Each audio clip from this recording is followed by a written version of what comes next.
Assalamualaikum warahmatullahi wabarakatuh.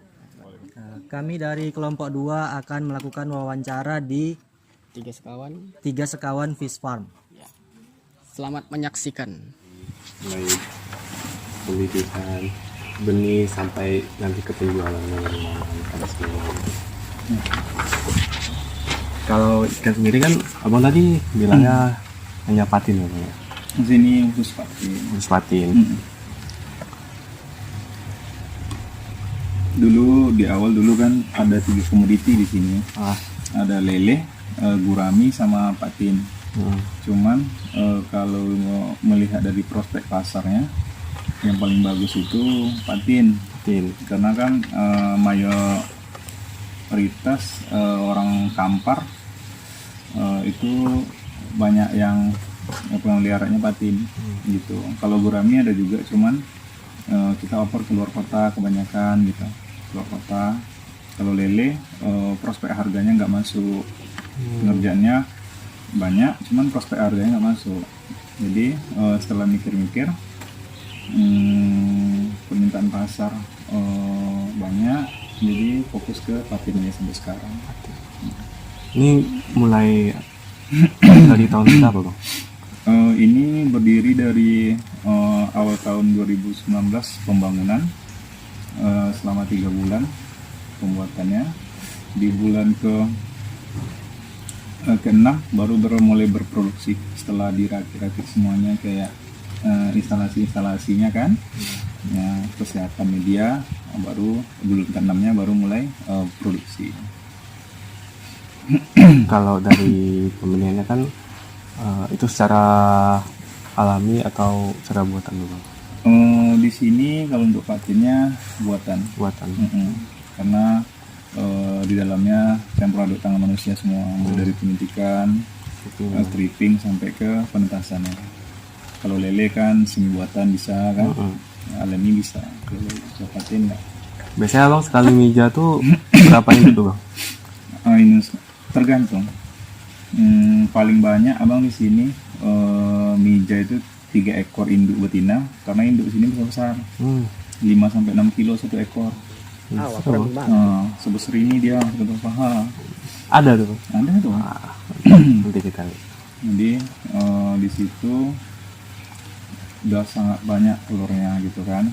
1 ekor, 2 ekor aja semalam yang kecil-kecil itu sekitar setengah kilo lah telurnya ya. Itu menghasilkan larva sekitar 500-an ribu ekor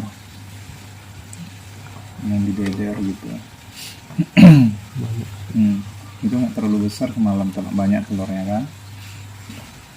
Jadi itulah kalau untuk telur induk kan.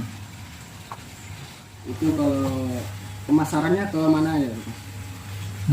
Kalau pemasaran abang sampai luar dalam kota sih, sampai ke Sumbar, sampai ke Medan, sampai ke apa juga Talu, Rohul, Bagan, apalah, pokoknya Kampar, Riau ini lah. Itu luar dalam kota lah sih.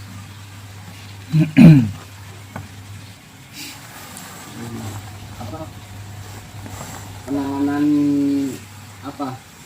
Kalau ikan itu terkena penyakit itu gimana itu?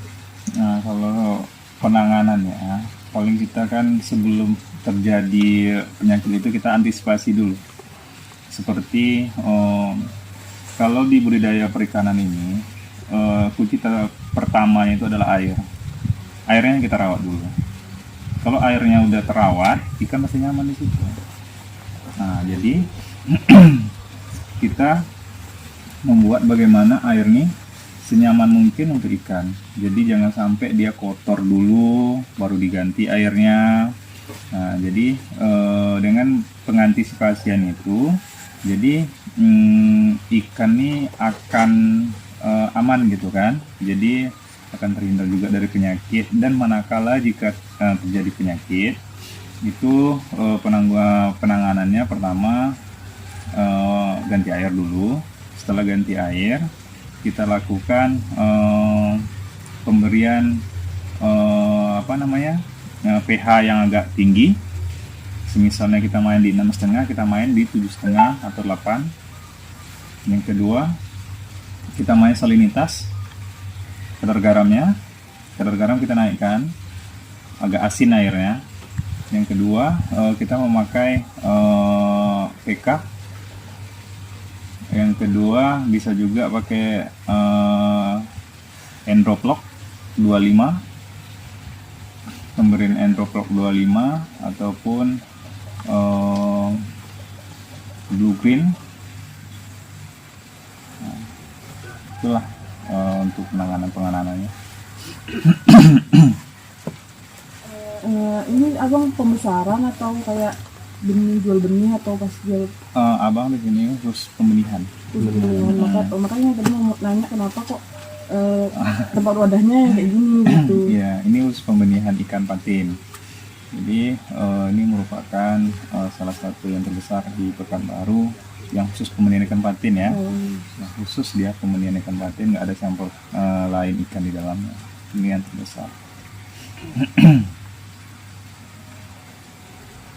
Karena di sini per bulannya itu produksi minimal 5-700 ribu ekor 2 inci yang siap jual gitu. Kalau dalam pemijahan kan karena Bang bilang banyak penyuntikan tadi kan. Kalau boleh tahu tuh pakai apa aja gitu Bang untuk perangsang dalam pemijahan itu? Untuk perangsang itu ada 2 yang dipakai sini, Opaprim sama Opaspek. Jadi dosisnya itu per kilogram itu 0,5. 0,5 itu yang disuntik di sini khusus ya betina saja. Jantannya enggak ya Bang? Yang jantannya sudah kita pastikan dengan ciri-ciri khusus, dia udah matang bonak, udah siap hijau, jadi tak perlu disuntik lagi. Bang, kalau untuk penyuntikannya itu berapa kali itu Bang untuk induk betina? Sebetulnya ada beberapa metode penyuntikan. Ada yang dilakukan secara 2 kali dengan dosis yang sama tapi dibagi 2. Jarak suntikan 8 jam. 8 jam pertama itu disuntik, pertama kita suntik sore nih, jam 5. Nah itu 8 jam. Berarti jam 2 dini hari suntik lagi. Nah, dengan dosis yang tadi juga dia nggak ditambah dosisnya, nggak dikurang, cuma 2 dosis penyuntikan. Kalau di sini untuk minimalisir kesibukan kita karena efeknya juga sama nantinya kan. Jadi penyuntikan sini cuma dilakukan sekali langsung full. Sore itu umpamanya dosisnya 3 mili umpama kan, langsung kita tembak 3 mili per ekor induk tuh. Bukan dibagi 2 dia. Nah, jadi 1 kali penyuntikan di sini. Berarti untuk jangka ovulasinya itu 8 jam juga. Kalau satu kali penyuntikan itu Bang. Biasanya untuk ovulasi ya kan, suntik sore itu kan, paling paginya udah bisa stripping. Berarti pagi ya Bang? Pagi. Pokoknya pagi itu udah lakukan pengecekan itu. Untuk kendala yang biasa dialami itu Bang, apa aja tuh selama kegiatannya? Kendala sih itu dari SDM-nya sih kebanyakan. Karena kalau dari SDM itu kalau main ikan nih kita main perasaan, bukan main secara apa ya, kita mikirnya kalau secara kerjakan ya kerjakan aja gitu, cuman nggak bisa dia. Kalau kita benar-benar mau masuk ke perikanan kayak budidaya ini, kita harus masuk dulu ke jiwa perikanannya kayak mana gitu. Jadi nggak bisa asal-asal itu sih. Jadi kebanyakan orang yang mendidik di sini orang yang bukan ada basic di perikanan. Jadi emang didik dari nol. Jadi kebanyakan disitulah kena ya. Kayak abang nanti keluar, dia sibuk main game apa gitu kan. Jadi ini nggak dikerjakan gitu. Jadi pas abang balik nanti sini orang pada sibuk semua gitu. Paling itu yang masalah itu SDM. Karena kalau SDM-nya nggak bagus, ikan pasti terkena penyakit. Di situ aja. Cari SDM dulu yang bagus. Itulah kunci kesuksesan ini, sebetulnya saling mensupport sih antara anggota dengan tempat kerja itu. Yang kedua, cuaca. Cuaca juga sangat berpengaruh terhadap pembenihan ikan ini, apalagi sistem ini sebetulnya udah semi indoor sih, karena udah ada atap kan, semi indoor. Namun tidak tertutup kemungkinan ini kan suhu juga berpengaruh dia. Kalau hujan dingin kan, nah, cahaya matahari nggak ada masuk untuk memproses amonia di dasar itu tak mengurai. Jadi pas hujan, jadi kan nggak ada panas matahari, jadi amonia di dasar itulah menjadi racun. Terus ke atas dia dihirup oleh ikan mabuk-mabuk, kena jamur. Nah itulah kendala ya. Apalagi 2 bulan ini ya musim hujan kan, bulan belakangan ini. Nah itulah semenjak habis kok ini abang tahan dulu, nggak masuk di kosan. Jadi ini mau masuk lagi tahap baru karena cuaca udah mulai aman rasanya kan. Jadi, Berarti udah mulai lagi nih bang. udah mau persiapan lagi nih. Tengok cuaca udah nampaknya udah mulai normal kan. Jadi kalau sekali abang meja ini penuh semua nih bang. Iya penuh. Malah kadang kekurangan tempat sortir kan. Banyak juga ya bang. Isinya satu bak ini kadang 150.000, 100.000.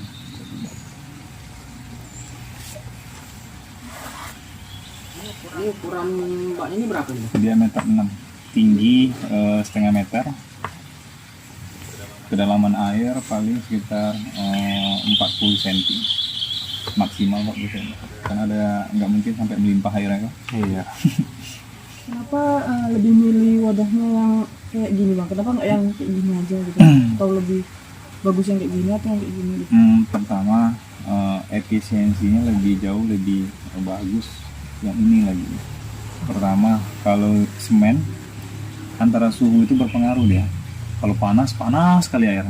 Kalau dingin kali. Kalau ini netral ya. Yang kedua ini kalau misalnya kita mau pindah enak. Kalau kayak gini kan modal nempel nih. Umpamanya kita pindah, ya udah berapa puluh juta yang habis untuk pembuatan bak semen ini. Tinggal kan. Kalau ini bisa kita bawa gitu. Efisiensinya lebih bagus. Bang kalau mau netes tempurnya di dalam hatchery itu? Ya dalam hatchery. Semalam di dalam itu ruang penetasan di situ kan. Cuma wadahnya terlalu kecil, jadi air itu cepat berubah, dia cepat kotor karena kan telur banyak nih. Jadi kan air itu jadi putar-putar terus. Jadi karena wadahnya agak kecil, debit airnya juga sedikit di dalam itu, jadi berpengaruh dia terhadap telur itu. Jadi kurang bagus untuk penetasannya. Jadi setelah dipindah ke dalam hatchery ada wadah di situ, 2 kali air di dalam itu debit airnya. Jadi alhamdulillah lah udah mulai bagus penetasannya. Selama proses budidaya ini ada nggak kerugian yang abang dapat gitu? Ya pasti lah. Namanya usaha kan. Gimana gitu? Di awal aja abang tuh setahun merintis itu rugi aja. Rugi bukan 1-2 juta tapi puluhan sampai ratusan juta. Kenapa? Karena kita mencari-cari dulu titik celahnya di mana. Karena kan ini kan tempat baru. Jadi air yang kita kira bagus belum tentu suka ikan gitu. Suka kita belum ikan belum tentu nyaman. Contoh yang mudah aja itu abang bikin sumur yang pertamanya tuh kedalaman 12 meter. Karena info dari mitra-mitra juga sumur rendah, tempat dia bagus. Tempat sini coba sumur rendah, dia nggak nyaman ikan. Masuk air baru mati, masuk air baru mati kan. Jadi nggak mau makan lagi, udah stres habis. Walaupun dioper ke tandon, dikasih apa situ nggak mau dia. Dia harus pengendapannya kalau air sumur rendah di sini itu minimal seminggu. Sedangkan kita butuh airnya setiap hari.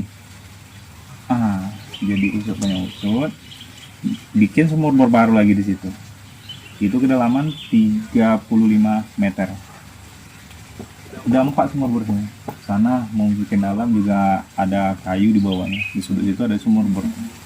Cuman singkat juga. Jadi itu dibikin kedalaman 35 meter. Jadi ikan tuh nerima gitu. Air baru pun masuk ikan aman-aman aja. Makannya tuh pun juga nggak berubah dia gitu. Paling nanti kalau pH-nya agak terlalu tinggi gitu. Itulah yang kita atur, tinggal penambahan bisa penambahan soda kue, bisa penambahan dolomit ke dalam tandon untuk penambahan pH. Jadi itu aja paling. Jadi kalau untuk kerugian itu kalian bilang nggak ada usaha yang langsung naik, nah itu pasti ada kerugian. Kalau orang kaji untungnya enak, kalau kaji untungnya aja ya. Iya. Nah berapa masuk nih? Umpama nih masuk kita kajian aja lah 300.000. 300.000 itu modalnya sekitar 300 berapa ya kali ke 50, berarti sekitar 35 juta. 300.000 35 juta itu penjualan kita bisa 80 juta 70 juta, kan enak tuh untungnya tuh, 100% untungnya kan. Nah, cuman kalau kita gaji kerugian, tentu kan barang hidup ini nggak akan semuanya jadi, nggak akan semuanya hidup. Nah disitulah kita bagaimana caranya ini tuh berhasil. Itu intinya. Kalau kalian kaji rugi ya pasti ada lah, nggak ada, cobalah tanya sama pengusaha di awal merintis tuh kayak mana dia. Iya. Hancur-hancuran. Jadi ini udah berdiri 6 tahun lah sampai sekarang kan, alhamdulillah lah. Jadi total karyawan abang berapa? Semalam karyawan abang bertiga, karena ini masih kosong kan, jadi diserahkan pulang dulu. Nanti kalau udah diisi baru balik lagi sini. Mau nambah lagi nggak bang? Boleh nanti. Emang siapa yang Abang mau cari sih satu orang untuk yang di hatchery. Memang dia ada tentang ikan untuk pemeliharaan larva. Nah gitu. Cuma ada satu orang yang mau dicari, tapi memang ada basic betul-betul di perikanan gitu. Kalau ini bang, pakan dari larva dan seterusnya itu pakai apa bang kalau di sini bang? Bukan di sini aja tapi umumnya. Iya. Karena setiap pembenihan itu sama aja, itu aja makanan. Kapatin ya. Iya. Pertama kita kasih Artemia. Artemia itu kalau di sini makan itu sekitar 4 hari, 4 sampai 5 hari. Artemia. Setelah Artemia naik ke cacing tutu bifek atau cacing sutra atau cacing apa namanya lagi tuh? Cacing halus, cacing pita. Nah, itulah kategorinya. Habis itu udah sampai umur 18 hari ya, 16 sampai 18 hari baru dikasih tepung, pelet tepung PF0. PF0 baru dikasih perlahan. Nah, setelah itu baru setelah masuk ukuran deder baru kita ekspor ke luar deder. Pendedaran 2 namanya ini. Pendedaran satunya kategori dalam perikanan itu larva. Pendedaran 2-nya ini bibit yang udah jadi, kategori benih dia. Kalau di sana larva kan, kalau dia keluar ini kategori benih. Nah, yang udah keluar kita besarkan sampai 2 inci, itu baru dijual. Mungkin boleh bang, keliling-keliling bang? Boleh. Sama abang juga. Mau keliling kemana kita?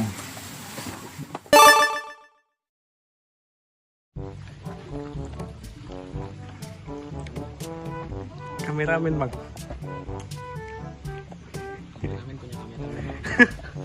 Loh, kamu kameramen saya.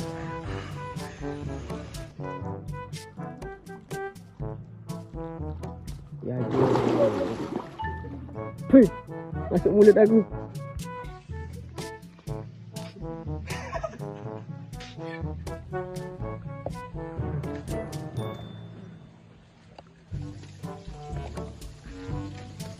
Bukain dong kameramennya.